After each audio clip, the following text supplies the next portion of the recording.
So today I'm going to talk about what is the ego, yeah, because it's an important topic in yoga. Yoga is a path of finding union, or finding oneself, finding the true self.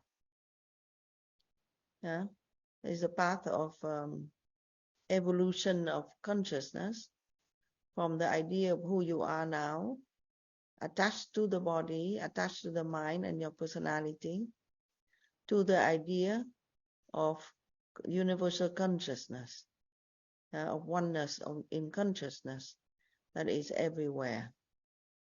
So that path is through the yoga practices, asana, pranayama, meditation, japa,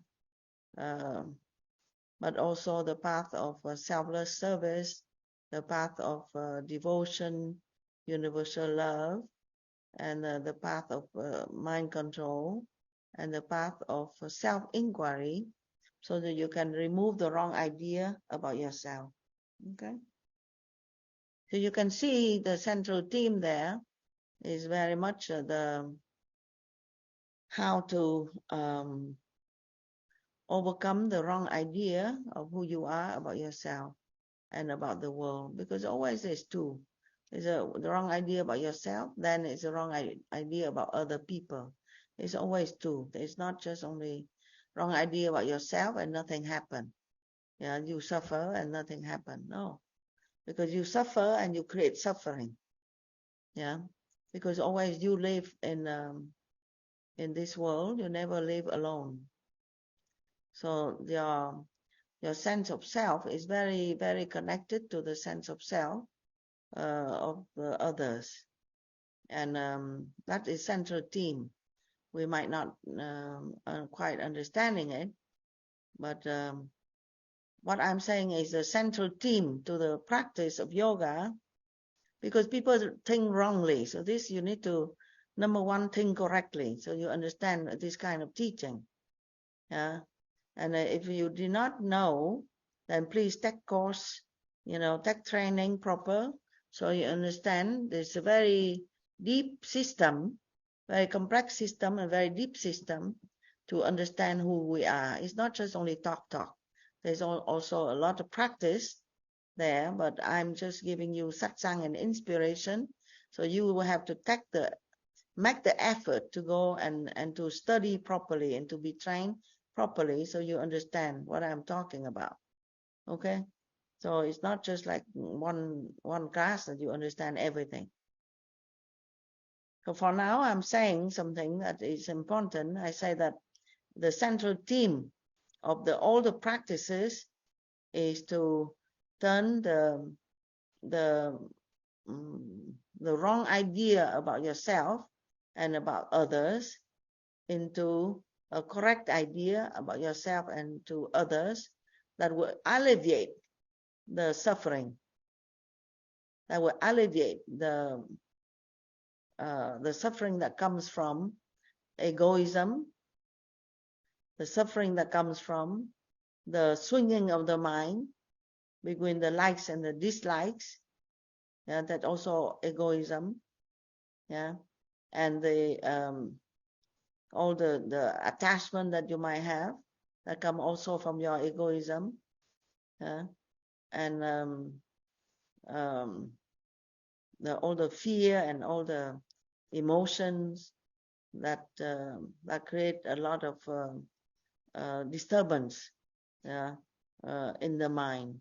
So all this is coming from your not knowing who you are.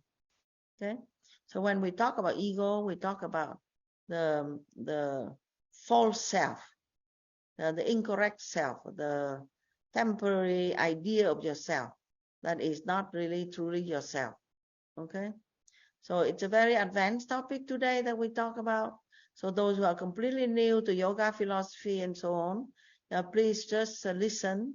And then, like I said, you have to find books, you have to find teachers, you have to find training, so you understand what I'm talking about. But right now, just please listen. Okay, so when we talk about the ego, we talk about the false self. That means the self that appears to be yourself, but it's not yourself. Yeah, the not true self or the temporary self. Yeah, that because you are changing all the time. Yeah, so if you identify yourself with certain characteristics of yourself that is constantly changing, but you don't see the changing, you are constantly identify with some characteristics of yourself, and rigid, you are being rigid, then at that time, it will create problem to you. So the false self or the ego is that idea, you see, because you would have to think about everything, your experience in life from a certain point of view, yeah, from a certain standing, yeah, and that standing is temporary because you are learning your lesson. Let's say you learn that um, you learn that the truth is beyond what you think. Okay, that's how you learn that lesson. The truth is beyond what I think. Yeah, and the truth is beyond what other people's also mind can come up with. Yeah, the truth is transcendental. Let's say you try to learn this very big topic and very powerful topic there. Yeah. So in order for you to learn that, you have to have a certain um, experience, yeah, that come from your false idea of self. Okay, and then that false idea of self would have to would encounter some conflict, will encounter conflict because it's not true. But something that is truth doesn't have conflict. So if you are all the time in conflict with other people, that means something about your belief about yourself and your belief about other people is somehow off because you constantly encounter conflict. Yeah, you can run as far as you want. You can do this and that and change.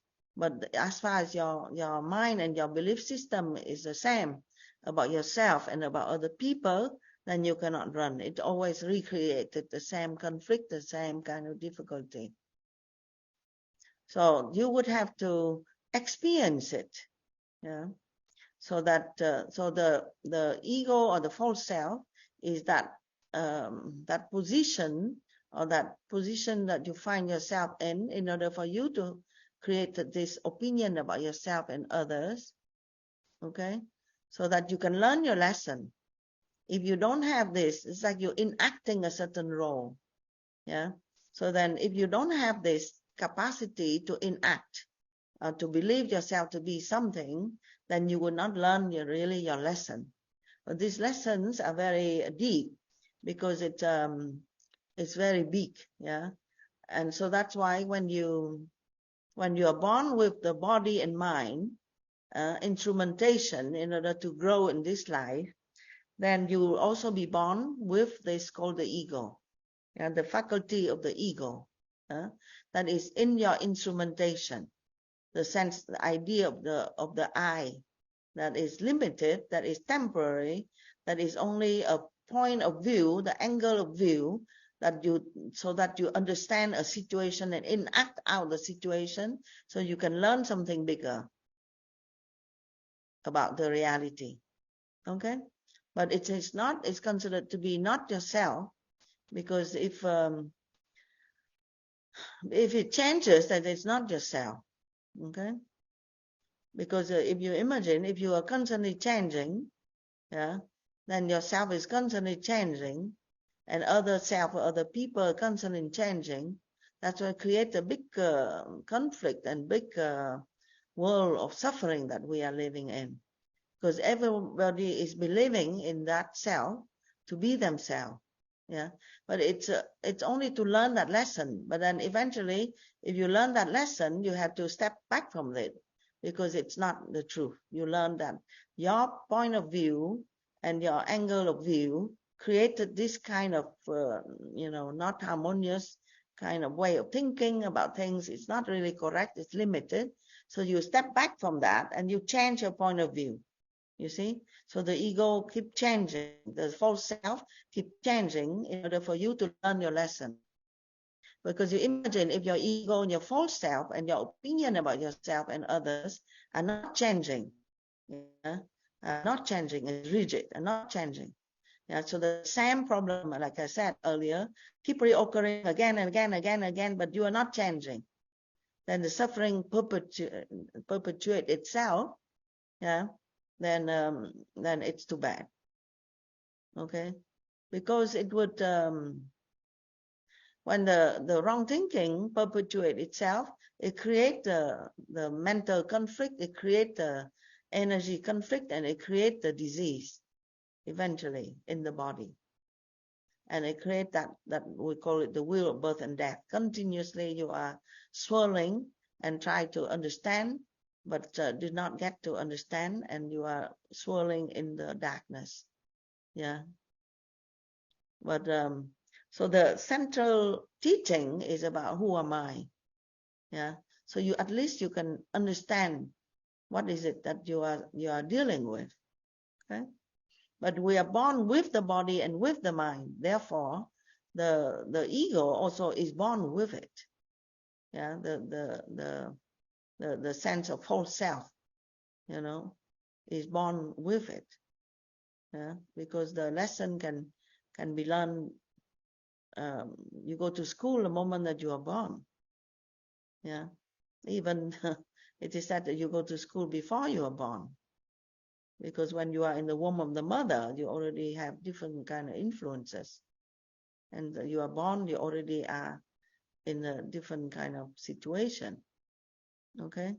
So the more that you are conscious, when you grow up, you become an adult and you become thinking, then you become conscious of yourself. Yeah. So when you become conscious, the more that you are aware, the more you are conscious, the better it is for you. Because at that time, very quickly, you understand that the false idea about yourself is not correct. And then you correct yourself. Okay?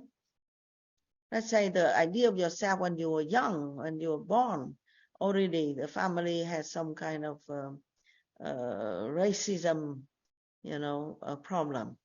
Yeah. Let's say they already educate you when you were young that you are a black person, you're a white person, you're a green person, and this is the best. They already educate you like that. Or when you are born, you already have this idea that you are male or you are a female, and this is the best. Okay?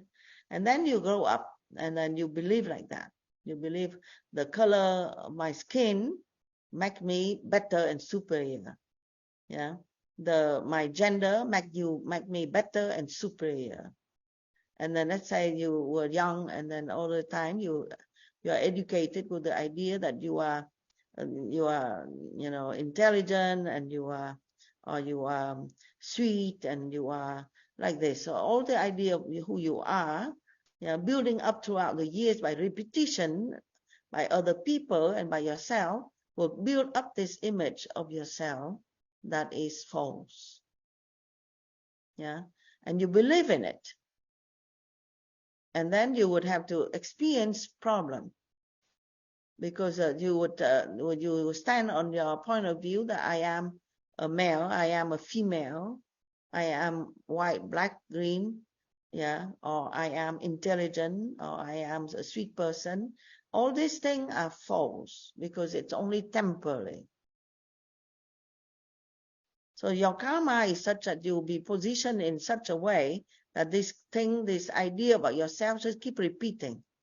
Just keep repeating, repeating long enough that you believe it to be true. Yeah.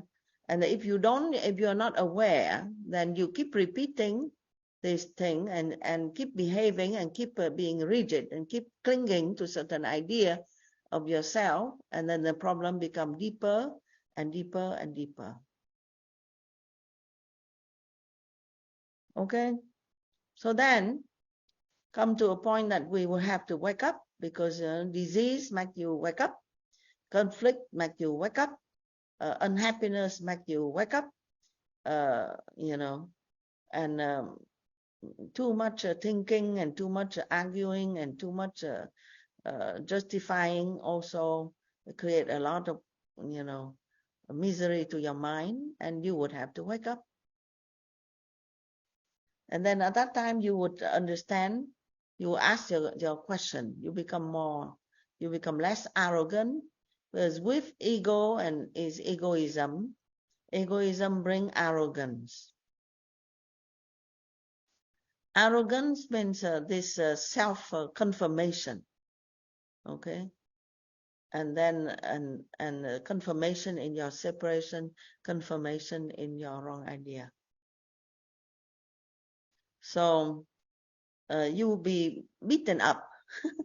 If you're arrogant, you know, you'll be beaten up by life. Yeah, you blame somebody for oppressing you, but not necessarily. Yeah, but life itself will show up. Yeah, would oppose your thinking about yourself, oppose your wrong thinking about others, and then you would, you know, either you are wise and you understand, or you are not wise and you continue with your own way. Okay? So life is there to teach us that we are not this false self, and we are the true self. Okay? So those who are practicing yoga, they already went through their suffering, and they become a seeker after the truth. So they become more humble. Usually the first quality of the seeker of the truth is that you become humble. Humble means you know that you don't know. Yeah, because if you know that you know, then you cannot, then you would not be successful in seeking within, seeking the truth that is within. If you think that you know, everything that you know is who you are, yeah, you'll be seeking outside. Yeah, you continue your way. But you're seeking within, you would, the first quality you embrace is that softness of heart, softness of thinking, because you would understand that, you know, I really don't know, even though I think that I know, but I don't really know. I don't really know. Yeah. So I might have a big name in society. I might have a big job. I might have a lot of money.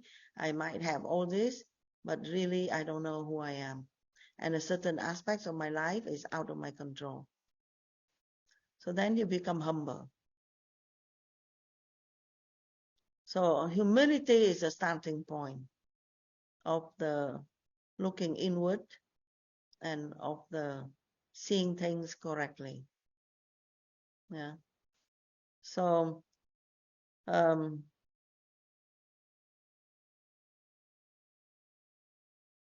you would have to come to ask the question, who am I? Yeah. To be able to ask the question, who am I, is very big already, big job. So usually we don't come to ask that question. Yeah. Because if you ask the question, who am I, you already know that the problem is your concept about yourself. You see? It's already a big step. Yeah. Usually you ask the other question. Why this? You ask the question about others. You don't ask a question about your own concept about yourself, because you take it for granted that you know who you are. Yeah. Life did not teach you enough lesson, so you become wise so you can slow down in your idea of who you are. So usually we don't ask the question, who am I? Because we think we know who we are. Yeah. So it takes a lot before you even can ask the question, who am I? Yeah. So when you ask the question, who am I? You go to the core of the problem.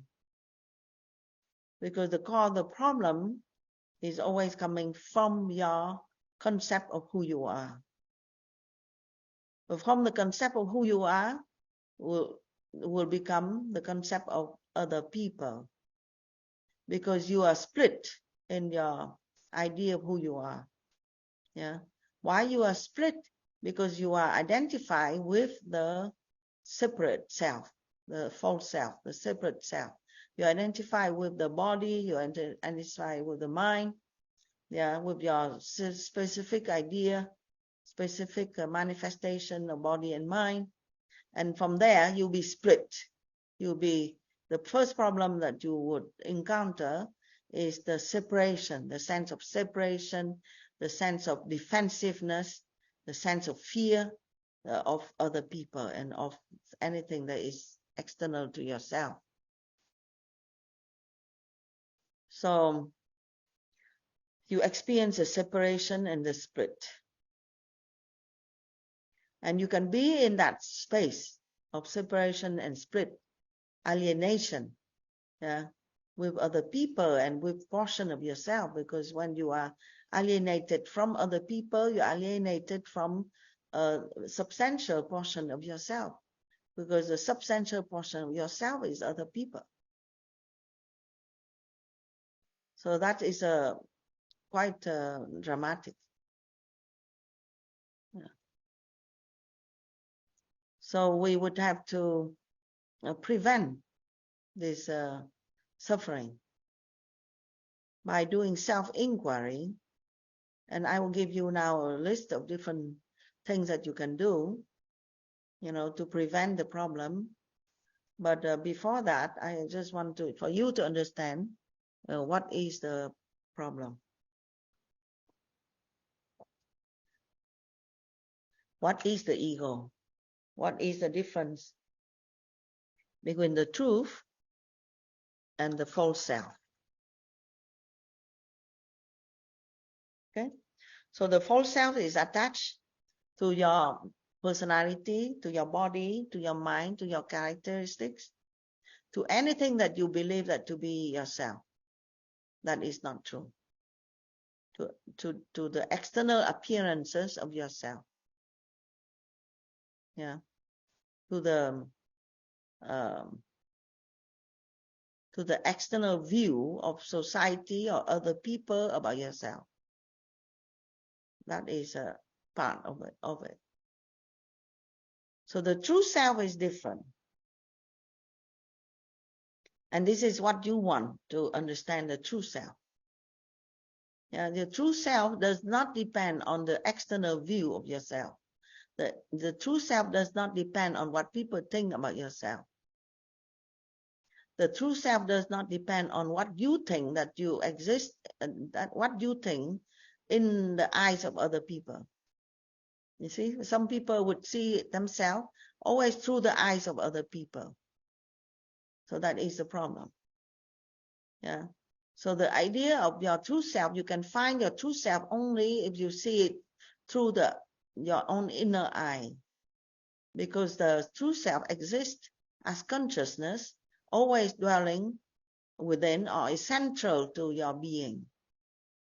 But you don't see that because you are constantly being distracted. You're constantly being distracted by other people and your idea that you think that you have to defend in the eyes of other people. So that's why you don't have a chance to turn inward, yeah, to see who you are. Yeah, because who you are is not depend on other people. Who you are did not depend on what you think about yourself. Who you are did not depend on what people think about yourself. Who you are is central to your existence. Who you are is beyond all the different experiences that you might have in this life or in past lives. Who you are is permanent. Who you are is eternal. Who you are is the truth. Who you are exists forever in all conditions. It's called Sat. Who you are is all knowledge, all consciousness, pure consciousness, existing in all things is called Chit. And who you are is blissful. Who you are is blissful. Okay? So, if you don't experience that, you don't experience that Satchit Ananda, yeah, that feeling of being very stable, and unmovable and all the time there, strong. And that feeling of, if I can turn within and I find all answers, yeah, that feeling that the answer lies within me, so I have nothing to be afraid of. And then that feeling of bliss and joy and peace within you. If you don't feel this thing, then you know right away, just by deduction, that you're functioning out of your false self. Yeah. If you are yourself, you are not the false self. If you are the false self, you are not yourself. It's very simple. If you are yourself, I repeat, if you are yourself, then you don't ask a question, yeah, of this and that. There is no question. You become very peaceful.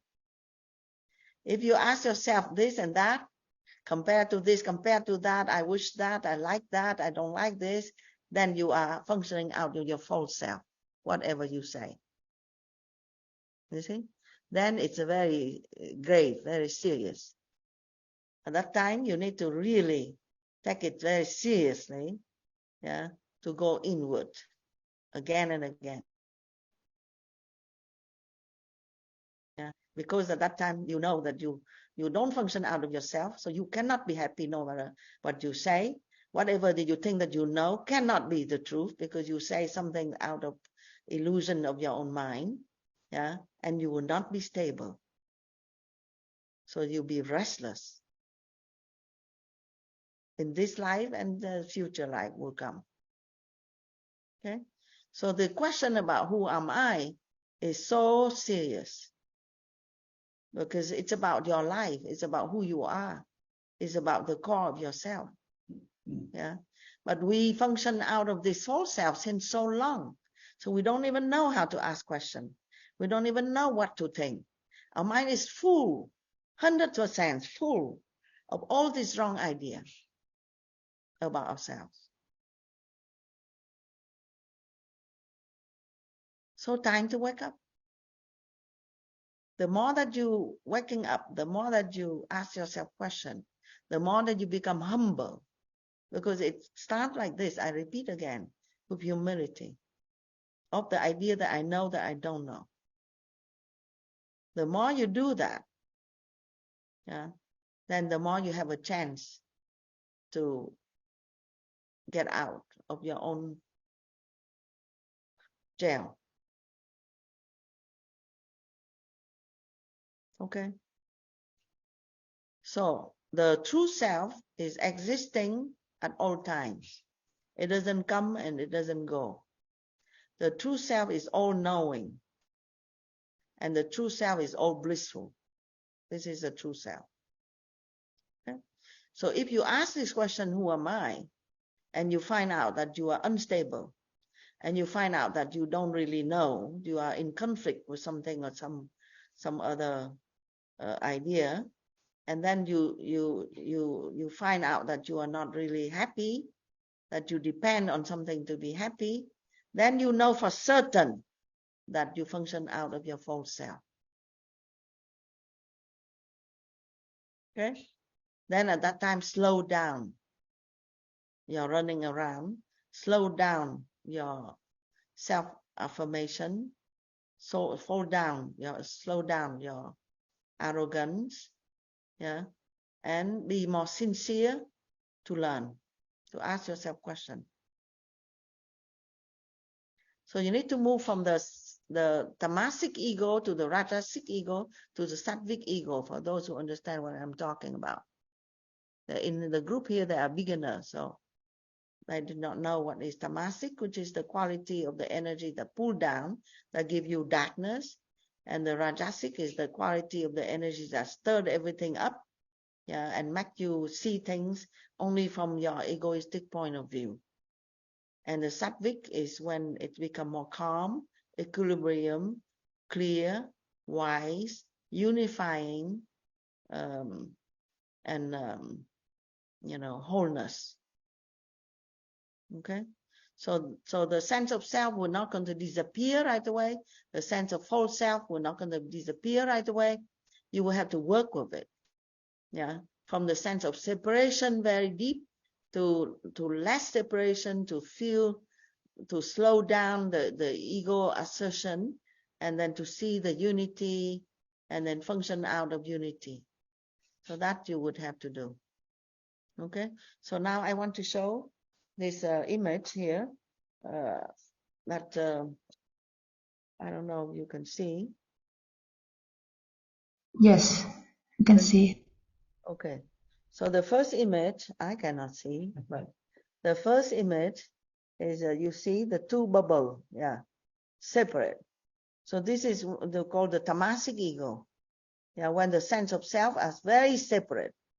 Yeah, me and others all the time, me against others, others against me.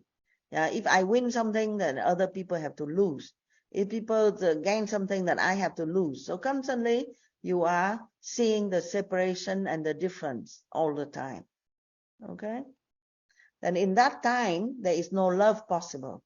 You are locked in your thinking, and there is no possible for you to find love and unity. You feel very isolated, you feel very lonely. Yeah. So then you evolve a little bit, and then you see the second bubble, the two bubbles are touching each other. Yeah. Touching each other, but that means that I recognize that you are present. Yeah. I recognize that you are present, no, but but I'm different than you, so I'm going to negotiate with you. Yeah? So it's a barter. Yeah, I give you this, you give me that. I give you this, you give me that. Yeah, so it's a barter. Okay, in this bartering system, you will not find love and you will not find peace. Okay, and then you go to another level where there's only one bubble, and inside there is two small bubbles inside. So at that time, the consciousness of the person, because this is about consciousness, the consciousness of person is seeing oneness, is seeing unity. You and me are the same. Okay? But we have something different. Yeah. So I'm in the female body, you are in the male body. I'm in the old body, you are in the young body. I'm more, this thinking because I come from that culture, and you are from this thinking, you come from that culture. Yeah, so there is some separation there because of the difference of body and mind, but it doesn't really matter because we are one. Yeah. So this is the seeing of the oneness, yeah, and still acknowledging your differences, but the differences are still there, but then the more you evolve, the difference will be less and less and less. Yeah. And it will be melting together in the oneness. Okay. And then eventually you come to this one unit up there, the one bubble. Yeah. So then you see the unity. The separation will be less, not less, it melt. It not less, but melt. It melt. What you think that you believe to be yourself disappear, melt like salt in water. Become salty water. And that's called the evolution of consciousness. You evolve from the area of this idea of very separated self to the idea of, the world and me, I need to, deal with the world. And then eventually to the idea that it's only one world, there's only one reality. Yeah. And there's some level of separation because I'm still, identify more or less with something different about me. Yeah, and I still something different about you, but it doesn't really matter. We can be in peace and we can be at one. And then to the idea of melting all the differences so that we can become one. Okay, so that is the journey of yoga. Yeah, it's a journey of yoga. Yoga means oneness. Okay, so now what to do? I'm going to describe a little bit more before I say to you what to do. I'm going to describe so you have an idea of how it manifested really in life. Okay? So in life, it manifested as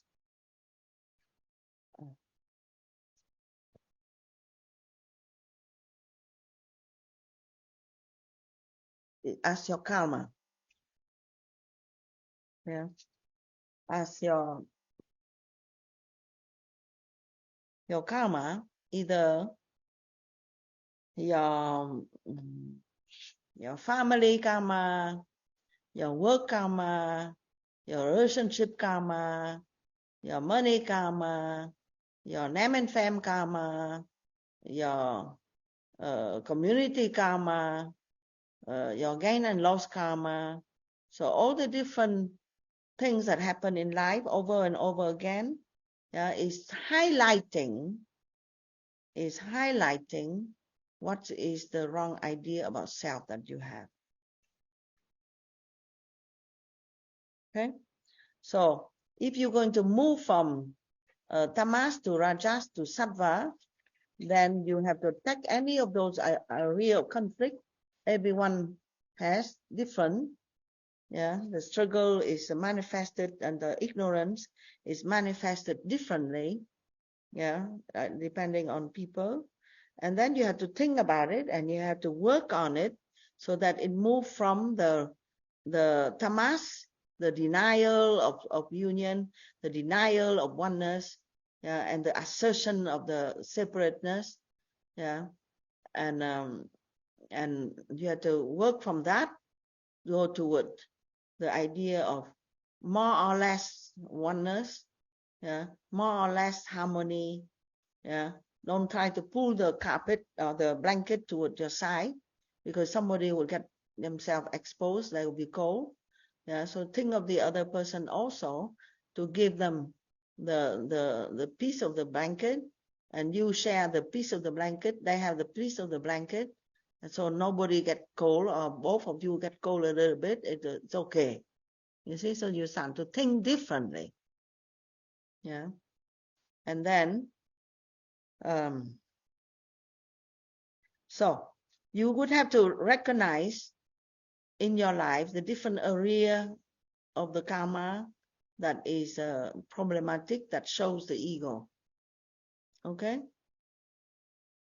I don't really have time today to talk about this, but we would slowly talk about this. So if you have a lot of problems that come from your work, this is the area that you need to look at, that you are identifying with your skill and your work. Your ego is hanging there. If you have a lot of problem in relationship, then you have to tell right away that your ego is hanging there. You have a relationship ego problem. If you have a problem with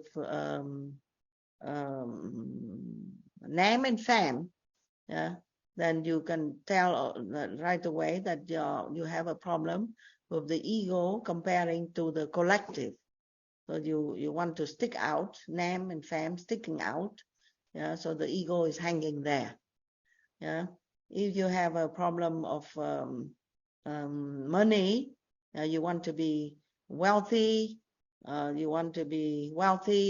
even though you do things unethical in order for you to make money at the expense of other people, you know also that your ego is hanging there.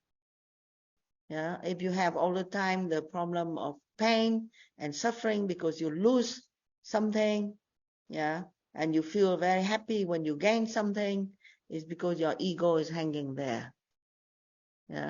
So therefore you would be attached, and then you will lose, attach and lose. If you don't want to be suffering from attachment and from losing, then question yourself about who am I. Any question that you have about your life, always come back to the question of who am I. So when you think properly about who am I, and you highlight this false sense of self that you have, and you take the measure so that the false sense of self come back to the truth of who you are, then you solve the problem at the core of it.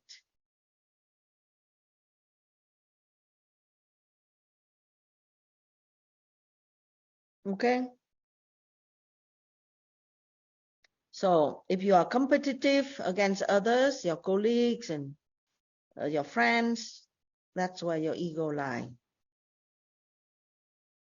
If you blame other people, that is where your ego lies. Whatever blame. Yeah. If you think that you are not appreciated enough for who you are, yeah, that's where your ego lies. If you are unhappy in your work and in your contribution, no matter what you do, that's what your ego lies. If you have the sense of self-importance or lack of sense of self-importance, feeling that you are not important, you're not being respected enough, yeah, this is where your ego lies.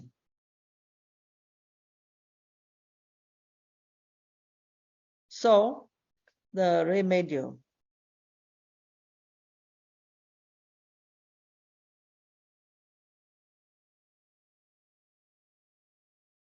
You would have to learn to be selfless. Selfless means non-egoistic. You do the opposite to what your ego said, who you are. You have to learn what is called selflessness. So you have to do the best you can for somebody else besides what you think you are. You would have to contribute to other people because other people are yourself.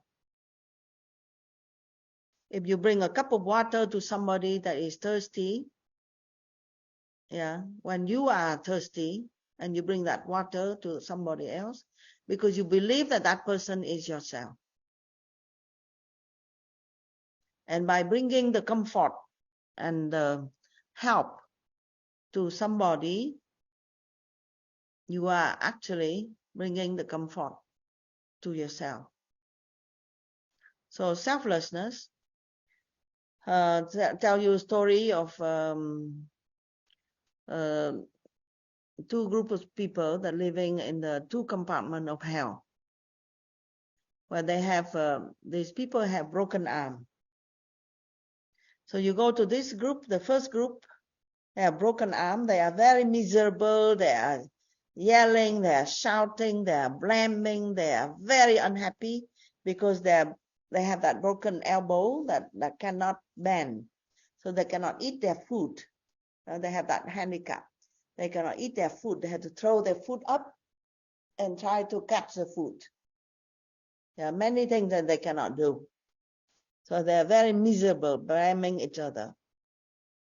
And you go to another compartment and you see the same group of, a different group of people with the same handicap. They cannot bend the elbow. Yeah. But they are so happy. Why? Because they are feeding each other. Yeah. You cannot bend your elbow. You take the food and you feed each other.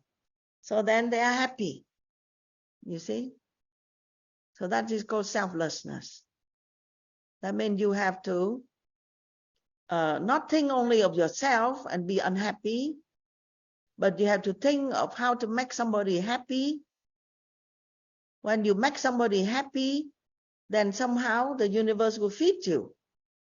Yeah, somehow whatever your own need will be fulfilled.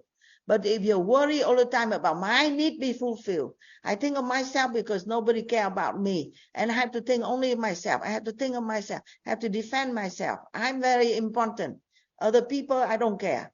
You see, that kind of wrong called selfish thinking create problem to you. So you have to switch your thinking into selfless thinking. How do I serve other people as my own self? So the society is not really helping you to be selfless, because we have been trained in the idea that you need to grow up and you need to fend for yourself. Yeah. So then the idea of selfishness is very ingrained in our brain. The separation idea is very ingrained. Only you go to yoga organization and yoga people, they talk about oneness, but normally people don't talk about oneness. They talk about me, my.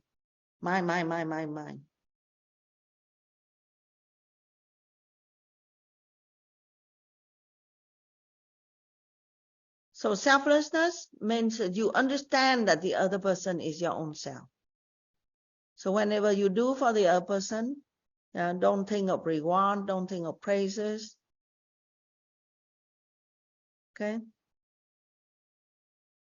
Don't think that you've been taking advantage of, but you consciously practicing, we call bhakti yoga or karma yoga, then you will not feel that you are something that is solid and rigid, and then you're being taken care of, taken advantage of.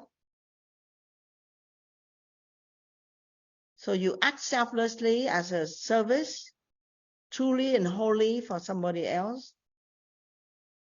Yeah. And you open your heart. Basically, selflessness has to come with open heart. It's not just you do things, but you have to do things with your heart. You truly care about somebody. You truly care about a group of people, or about the welfare of the group of people. So then you open your heart.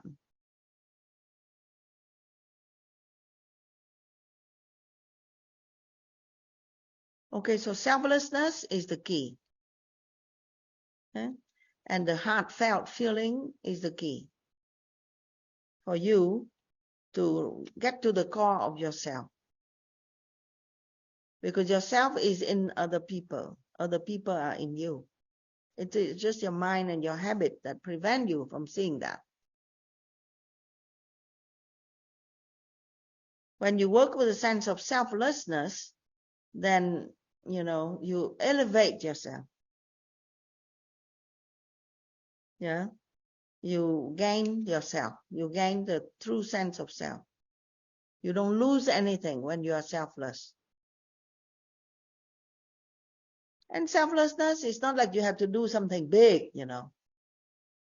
But when you feel for somebody, when you can open your heart and you feel for somebody, that is tired or whatever, and then you smile at them, or you say, what can I do for you? Or something like that. Simple. Yeah. And then person might say something, and you see if you can do. But if you cannot do, let's say you cannot do because you have no time or whatever, you cannot do, then, you say some words, something that shows that you are empathizing, and then you are trying your best, and that's enough, you see. But we are all the time in that idea of dismissing others, and then so you don't want to stick your head out and ask somebody, do you need something? Are you okay? Anything I can do for you? We are very afraid of that. Yeah. So you have to feel for others and do things for others, and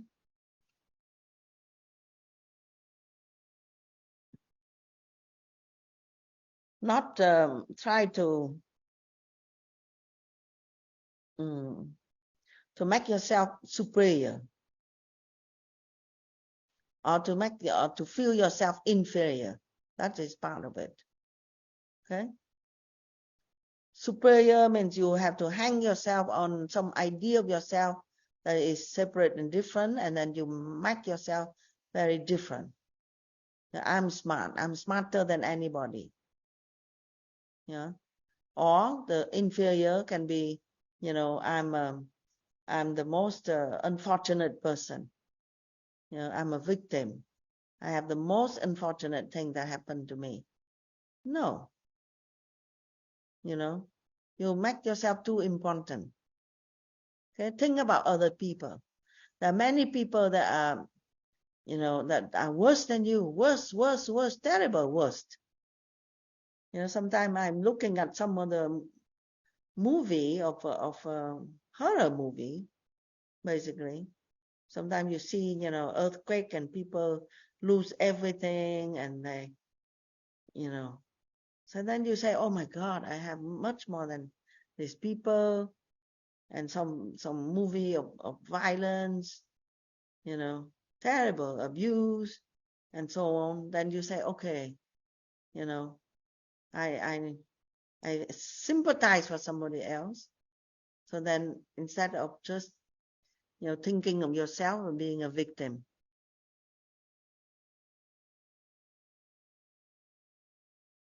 Okay, so do you know how to be selfless? Yeah. Try to be calm. Try to renounce result of your action. Yeah, don't ask for praises. Don't ask to be different. Don't stick out to be different. And try to be as calm as possible. Don't be emotionally upset about anything. Don't be too competitive. Don't compare yourself with others. Do all the practices of yoga so you can find that self from within. Yeah. Don't expect anything from anybody, neither from anybody. Turn within. Practice inaction in action. Okay? So that's enough. That's the key. You don't have to remember all this, but you just need to remember egoism. The opposite is selflessness. That's all. And then if you don't know the true self, then you are functioning out of your false self. Yeah. So then at that time, slow down, calm down. Don't try to show off. Take more time and be humble to do the practice. Yeah. How long it takes, it doesn't matter, but for sure that you become more sattvic. Yeah. You become more calm, more knowledgeable, and more united. Less separation, less turmoil, less conflict, less feeling lonely. Okay? Hari Om Tat Sat. If you have any question, you can write it down and you send to Priya Chaitanya at the ashram and I answer. How many minutes do I have? Any minutes? I don't know. Last 5 minutes. Okay. So now for the last 5 minutes, those who have burning question, you can ask.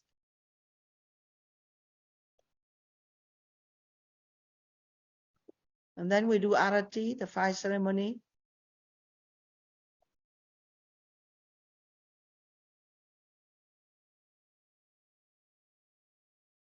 Too many thoughts in the mind. Too overwhelmed. Okay. So you can take the time to think and please write your question and send to the ashram and I'm sure I will answer. Okay. And then now we can say the prayer for peace for everyone. And then we do arati. Okay. Arati is a light that we wave around and then we can chant the mantra and it represents the wisdom. Then after you take the light to your eyes, so you ask to be enlightened, to have wisdom and knowledge. Okay? Om